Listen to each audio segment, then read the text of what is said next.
Hey, it's me, Kristen. Welcome back. I have another camping video for you here today. This is an overview of the campground that we stayed at in Eastern Oregon. And I'm just going to do a little pack with the trailer with me, do a little food prep, and then a little footage of while we're there camping. And then I'll do a little bit of break down the trailer with me and get ready to come back home. So this is like 2 days before we got to leave, and I'm just getting started in my packing here. I'm just bringing out some kitchen items, and I'll bring out some bedding and just slowly start getting things organized here a little bit. I'm a big believer in making lists. So I like to write down everything that I think I'm going to need and then cross those things off so that it'll kind of help me keep track of what I have in the trailer. And then I like to go do our shopping a day before we got to leave so that I can get all my food prep done, and the food can be as fresh as it can be, before we leave. So anyway, here's some fridge items that I can bring out to the trailer. And some cooking spray, you never know. Just threw it in there. I'm not going to have to do too much cooking in the trailer because, we didn't have a complicated menu for the week.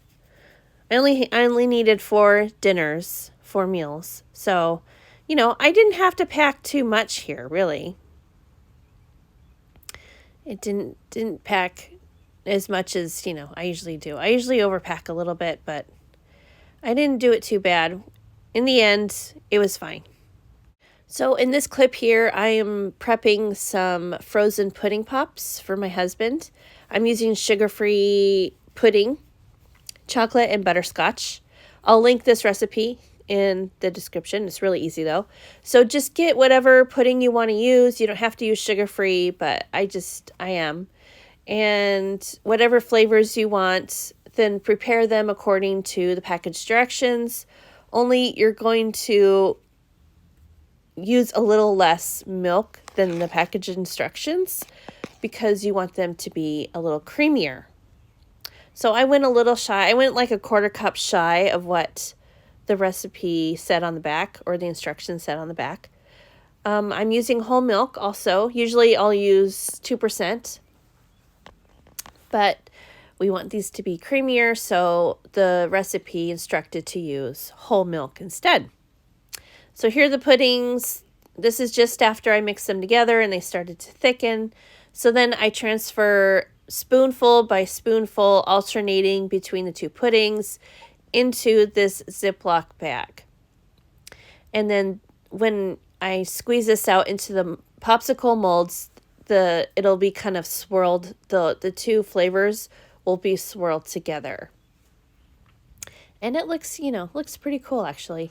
So it's kind of a messy job, this part, but it's okay. It's worth it. Just put spoon alternating between the 2 so that you get kind of an even flavor of both, if that makes sense to you.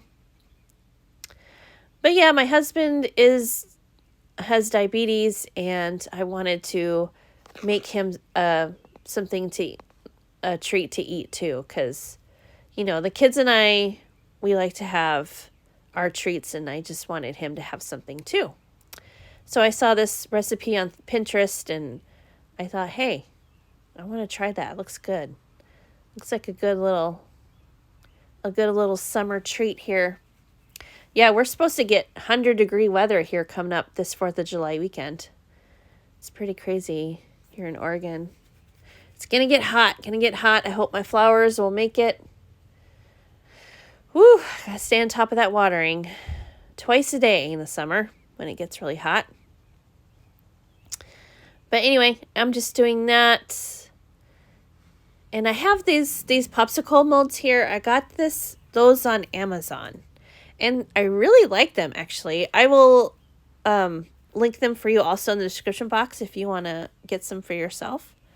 But yeah, they're just silicone popsicle molds, and I've used them a few times and they work really well. So it's pretty, this pudding is pretty thick because, you know, we went a little less on the liquid, but you just kind of squeeze it into the molds, jiggle it around, really work it into the bottom of those molds. And they're not going to be filled up all the way to the top, but it's okay. So now I'm going to do, oh, and put them in the freezer, by the way. Okay, so now I'm going to just prep some taco meat. We're going to have nachos one night, so I did that ahead of time, cooled it completely, and then I can throw it into the trailer fridge, not just into the trailer. Okay, so here I am just seasoning it up the way I always do. I've done this many times on my channel. Taco seasoning, paprika, a little garlic powder, some cumin. Cumin's in here somewhere, and then I'll add liquid to it. Okay, and now this is a couple hours later, and now I can unmold the popsicles. So I have warm water here because you cannot get these out straight out of the freezer. You have to run some hot water over their molds first to begin defrosting them a little bit so you can pop them out. But as you can see here, they came out pretty easy. I found it easier to just kind of push up from the bottom and pop them out that way. That was easier. And as you can see, they're not totally filled all the way up to the top. I just didn't want them to like overflow or anything while they're in the freezer and make a mess. But these turned out really good. They're really creamy. They're really cold. I mean, they're just a nice little treat to have in your freezer when it gets hot. I don't know. Anyway, I just wanted to show you this. He enjoyed them. He liked them. So mission accomplished. I've never done these before. I've always kind of wanted to make my own pudding pops because I really like them. I really do. But I just wanted to kind of make them my own. Make them with whatever flavor I wanted. And it worked out. Okay. All done. All out. So then I just wrap them each individually in some plastic wrap. And then I just store them in this 1 gallon freezer bag. And that's it. They kept really well. They're delicious. And I really think that you should try them this summer. You'd really like them, I think. So, yep, just closing them up, put them back in the freezer, and they're good to go. All done. Okay, excuse me. And then the last thing I'm prepping here is this pasta salad. So I boiled this pasta the day before, and I have red onion, Kalamata olives, yellow bell pepper, and some mild banana peppers. So I'll just toss those in. And then I have some Olive Garden dressing. I really like this dressing. It's a really good Italian dressing. So I just kind of pour some in. I didn't measure it, of course. Just pour it in, mix it around, see if you need some more, which of course you do. Mix it around. This really keeps really well. There's no mayo in it. You know, no sour cream, some Italian seasoning. So it just keeps really well in the fridge. I made this so we could have it on the side of, you know, our lunches while we're there. We had it on the side of some sandwiches. Did I just say? I just said that. And I have some Colby grated cheese here. I wanted to do this instead of, usually in these kind of pasta salads you see cubes of cheese, but I think I like the texture of the grated cheese better because you don't have like a big chunk of cheese that you're trying to eat through. I don't know. I just feel it's more palatable to have grated cheese versus the cubes of cheese. But that's me. Do it as you will. I'll type out what I did here in the description box for you. I didn't follow a recipe. I just threw some things together and it actually came out really good. My husband loved this. He said this is one of the best salads I've ever made. Pasta salads. So there we go. Hi. I'm Kristen, you're watching Kristincooks, and we finally made it to the campground. It was only about a 3-hour drive from home. 4 hours if we stop for something to eat, but yep, it's the afternoon now. We had a good drive. We had to go through the Columbia Gorge.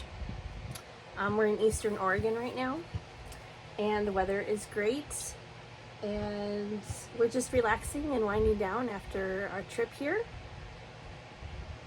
And I'll put in some clips of the view that we have. It's really pretty out here, and it's quiet, and we like coming here. We come here every year and just have fun fishing and visiting and hanging out. So I'll just kind of take you with me as we go through our trip here, and we'll go fishing at the fishing ponds and make some good dinners.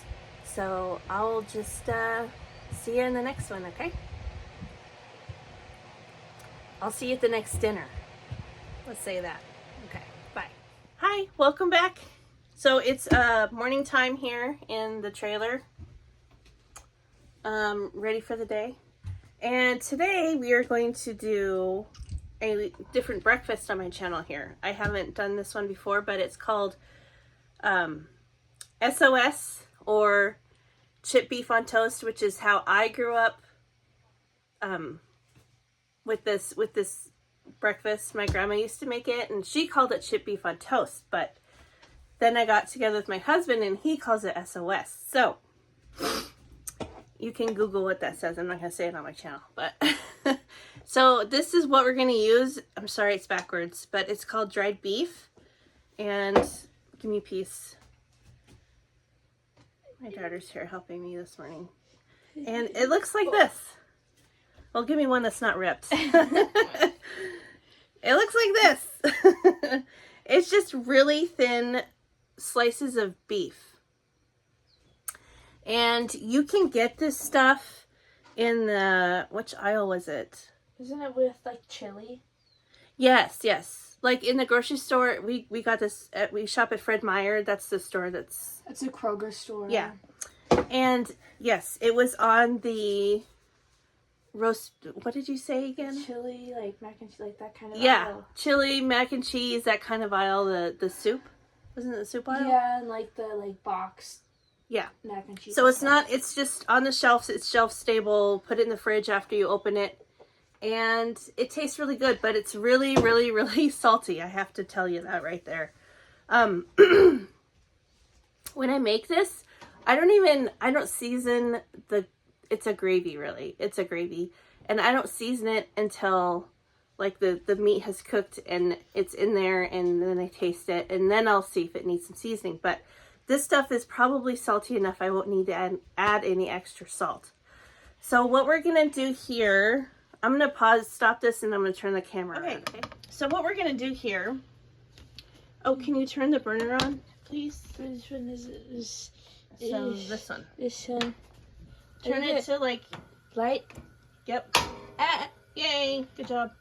Turn it to like medium heat. It heats up really fast because it's gas. There, I guess. Turn the fan on. Gotta turn that on. Okay. And then my daughter here is just gonna slice it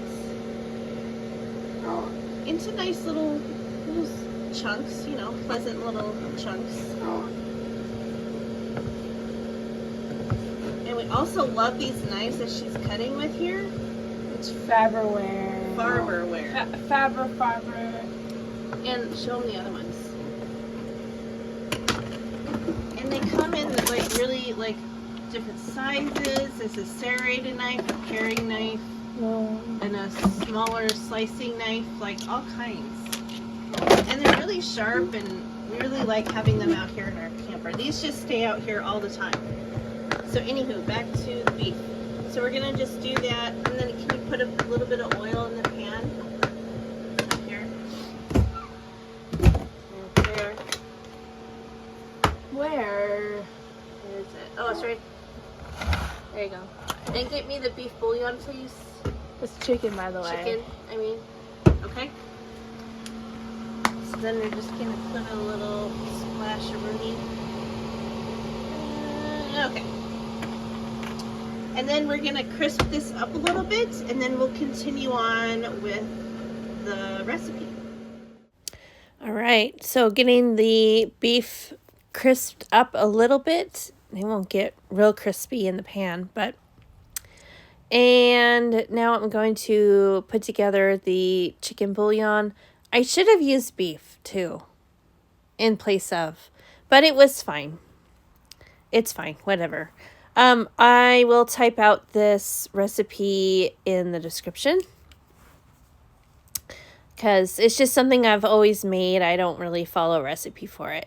Okay, and then to add in a little bit more fat so we can build a roux, I just added in a couple more pats of unsalted butter. And I'll get that melting down with the beef and making sure to stir. We'll start with 2 of these and see how it goes. And just coat the meat in the flour. Actually, I think I'm going to do a little bit more. Like that. And this will turn into the gravy part of it. So I'm just going to let this cook down for a little bit, and then I'm going to add in our chicken broth and a little bit of milk. Okay, so the broth goes in, just scraping up any bits that have cooked on the bottom of the pan. Now it's time to add in a little bit of milk. We don't need a whole lot. We don't want to thin this out too much. Just to make it kind of creamier.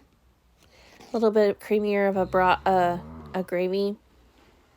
And I'm just making this for the 3 of us, by the way. So this is plenty. And then make sure and season it. I'm not going to add any more salt to it. It's fine the way it is. And then we'll just spoon this over sourdough toast, and that's breakfast. Okay, so it's almost ready to go here, and as I said before, it's really important to taste this because the meat is really salty in here. So let's see if we need to add any more salt or if it's okay. Oh yeah, that's plenty fine the way it is. So I have toast here ready, and that's it. We're ready to eat.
And then while everybody else was trying to fish, I wanted to keep my dog entertained.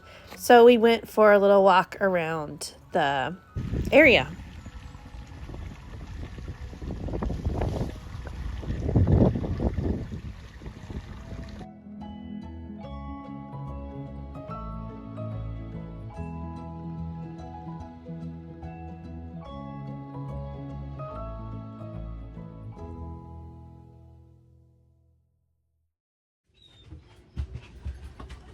Okay, so it's our last night. We're gonna leave in the morning, and I have a mess to clean up. I just got done making breakfast burritos for dinner, and now I gotta clean up the dirty dishes, put food away. get things put away so that we won't have much to do in the morning. We can just get up and put things, strap things down, and, you know, get ready on the inside to leave. So I'll just do a little, you know, clean up here, and then that'll be it. The trip is over pretty much. It's been fun.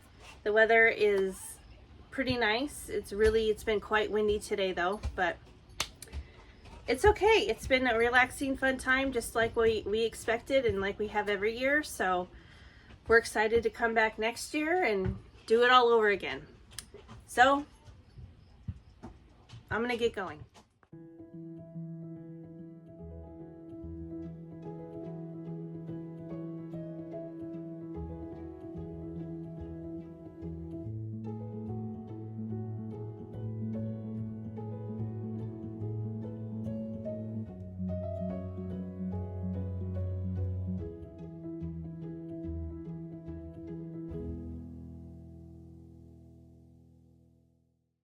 All right, so I just do a quick wash of the dishes. It's not a real thorough clean, but just to kind of get all the food stuff off the dishes and utensils before we drive home. And then I'll unpack all the stuff and rewash it properly, of course. But, you know, just a quick rinse. I didn't want to use too much water here and fill up the gray tank too fast, so I just kind of scrub a little bit, turn the water off while I'm scrubbing, and then turn it on low to just do a quick rinse. And then I'll just towel things off, put them away, and have them ready so they won't knock around a lot and spill all over everywhere on the drive home. Yeah. Cleaning up dishes in the trailer isn't very much fun. So here's an overview. I'm all done. Everything's put away that needs to be put away. And we are ready to get on the road in the morning. There's my dog taking a nap while I'm working, of course. So thank you for watching. This was a fun video for me to do. I like showing you guys what I do when I camp. This is everything secured and ready to go home. So again, thank you for watching. Please come back for some more videos. Thumbs up, please. That'd be great. And subscribe for more. See you in the next one. Bye.